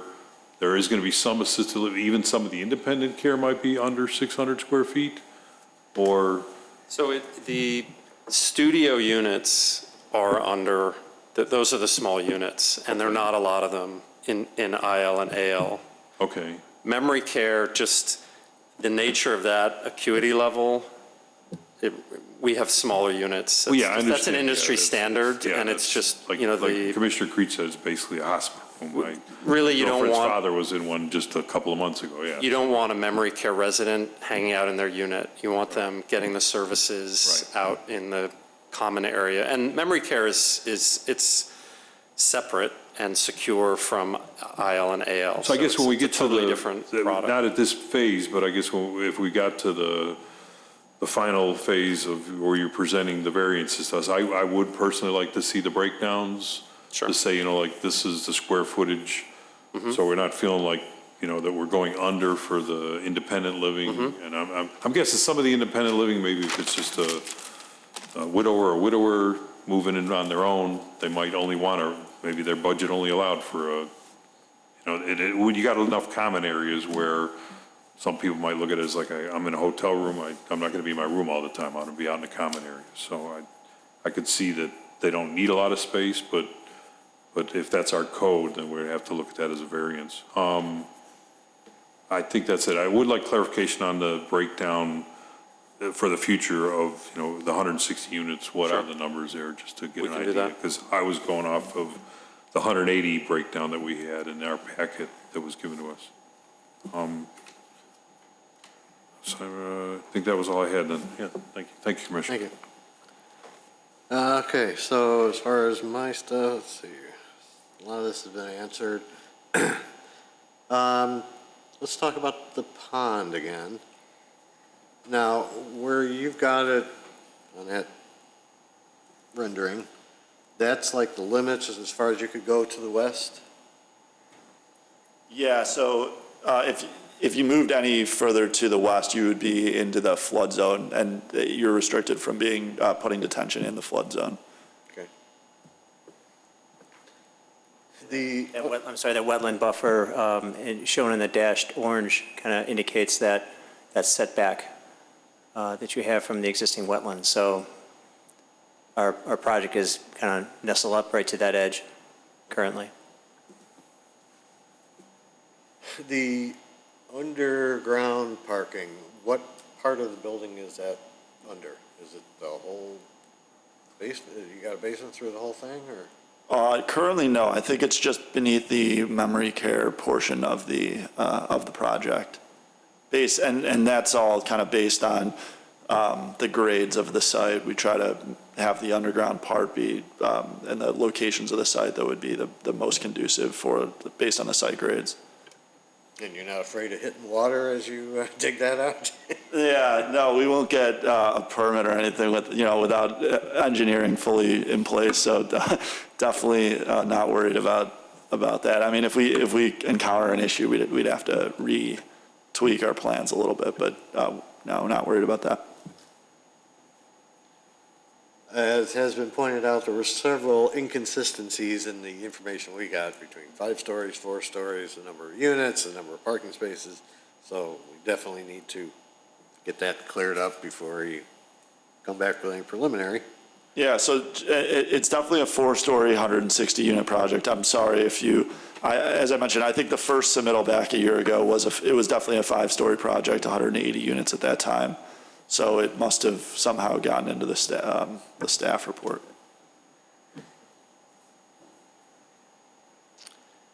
That's all I had on it. Anyone else have any additional? Commissioner Creech. Thank you, Mr. Chairman. The only other thing is, when you come back, I would like to see elevation from all sides so that we know what the finishes are on every elevation.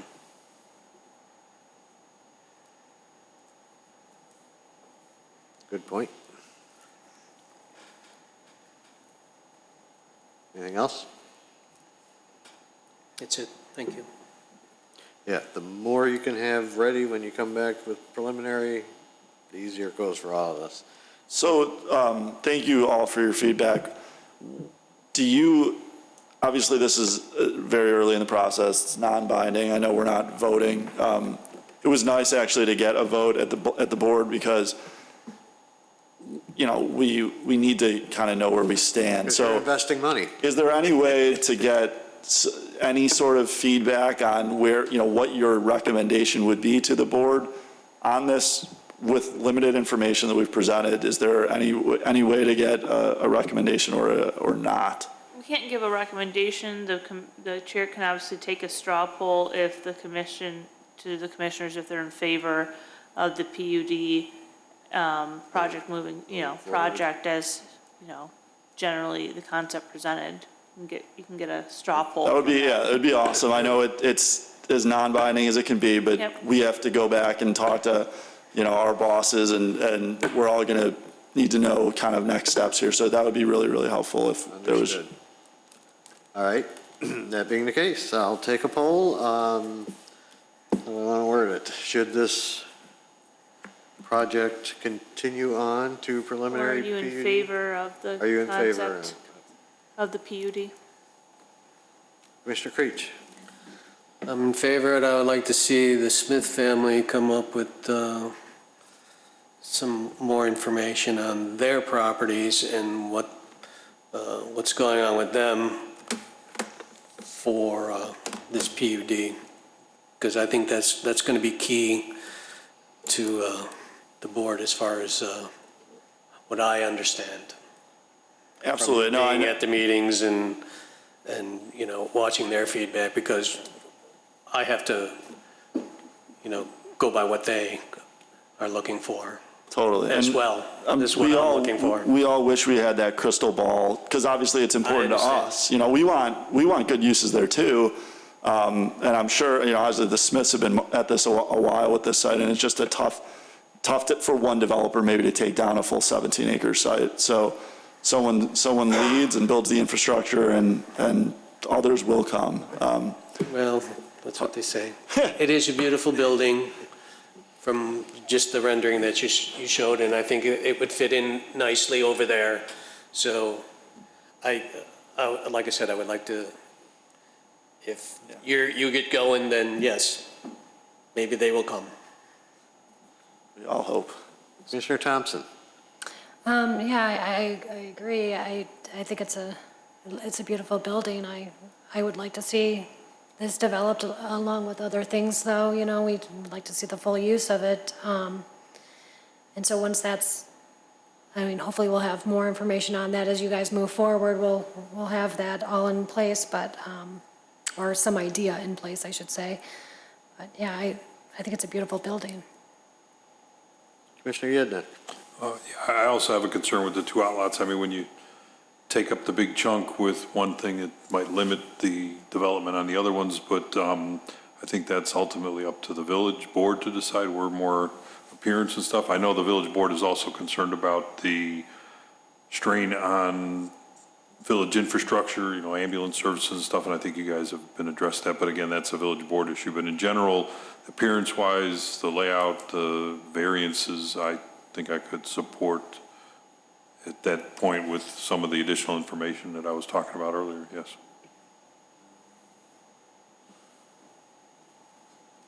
Commissioner Sprague? Yes, I'm for the concept. I do like it, and hopefully get something built there, and others will come then. Commissioner Blanova? Thank you. Yeah, I really do like the project, but I look forward to see what else can be proposed on a phase 2. That would be better. And I feel the same. I mean, it's a great looking building. Don't put in white windows. And let's come up with some uses for those two outlots. So I guess it was unanimous that you move ahead with the preliminary stuff from our aspect. Anything else, Mallory? No, is that the Ron and Kyle, direction? Did you have enough direction? Yeah, no, that's helpful. Okay. Appreciate everybody's feedback on just everything to this point, so thank you. Ron and Kyle, anything? Yeah, Ron? Yeah, Kyle? do you have anything, Ron? No. Just a quick comment, based on Commissioner Creech's, comments on the detention pond, maybe coming into this, have a little bit more detail or, pretty good idea of the hydraulic requirements and sizing for this detention pond as it relates to phase 1 and, potential phase 2 uses. That way we can get a better idea of if that size actually will be sufficient or if it's going to need to be bigger.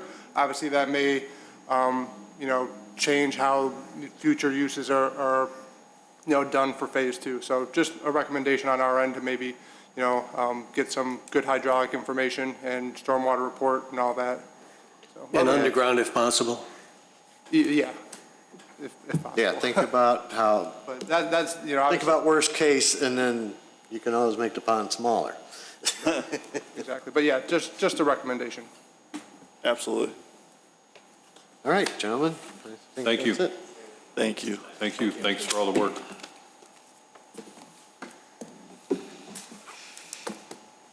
Okay, let's see. We have approval of the minutes for September 12th, 2019. Do I hear a motion?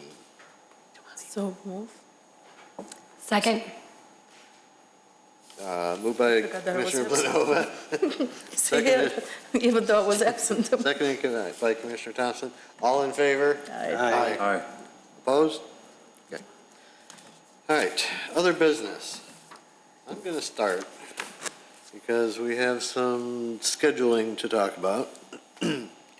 Right now, we're planning on having a workshop meeting October 10th, is it? 12th? 10th. Regular Thursday night, but we'll meet down in the conference room. And we're just going to talk about our roles in the whole process since we have so many new people and relatively new people. And just some reminders of what we should be looking at. We did pretty good tonight, I think, trying to stay on track. Will this be the same time schedule? Yeah, same time, just don't have to walk up the stairs. So this building? Yes. Okay. Yeah, it's not going to be over at Public Works or anything. Oh, okay. And Marcy will reserve the room for us, I presume. And then we have a date we want to change, or we're looking to change, for our October 24th, because that's the night of the Taste of the Town event. They always do this on Thursday nights, and it seems like it always falls on a meeting night. So we are looking at moving the 24th meeting up to the 17th. Is everybody okay with that? Commissioner Creech? Yes. Commissioner Thompson? Yes. Commissioner Yednek? Yes. Commissioner Sprague? Yes. Commissioner Blanova? Definitely. And I'm okay too, so it's just Commissioner Kalis that we have to Is confirm. that official? Can I update my calendar? Yes, you can update your calendar.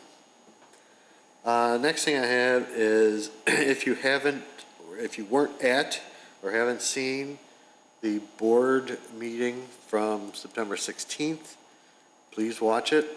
There are a couple of concept reviews that they had, and they also had some discussion on cannabis sales, all of which could come to us at some point.